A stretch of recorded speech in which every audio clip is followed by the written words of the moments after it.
Well, howdy there, Internet students. This is Unit 3 review. Unit 3, you'll remember, is about percents, so I'm just going to give you a couple hints on some things that a lot of you were still getting wrong. On this first problem, it says Carter has 396 boys, and then it says estimate what is the percentage of girls. A lot of you would take that 396 and use that to get your percent, but that would be boys. So you could do it a couple ways. Now we're just estimating, so this is about 400. So that means there must be about 500 girls. So 500 out of 900 is, if you want to divide both these by 9, then they are out of 100, and it would be a percent then. And 50 divided by 9 is, well, 45 divided by 9 is 5, so that's 50% about. And it's a little more than that, so I'm going to guess C is about right, about 55%. Actually, 5/9 is 55%.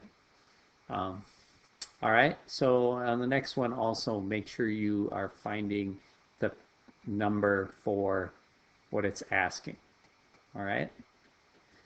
Just a reminder on these that easy way to make sure you get these right is to set up a proportion. And the part goes on top, the whole goes on bottom, and the percent goes over 100. All right, for percent of increase, a lot of students are getting these wrong because they just take these two numbers and find the percent. If you do that, you're not finding the percent of increase. The first thing you want to do is find the increase. So take 35 minus 25 to find out that you have increased by 10. And then you always want to use the original for your whole, which is 25. And this one, the original is 200, and then change that to a percent. And number 7 also, make sure you subtract them to find out how much you're going down by, if you want to get those right. Okay? When I'm doing where I'm taking 20% off, what I do is I take that off of my 100%. I just find this easier. The original price is 100%. If you're getting a discount, that means you're paying 100 minus 20, or 80% of the price. So what I do is I figure out what is 80% of this price. Okay. Likewise, on the next problem, if you don't pay any tax, you have to pay 100% of the price. So this $480 that Junior paid for the kayak is 100% of the price.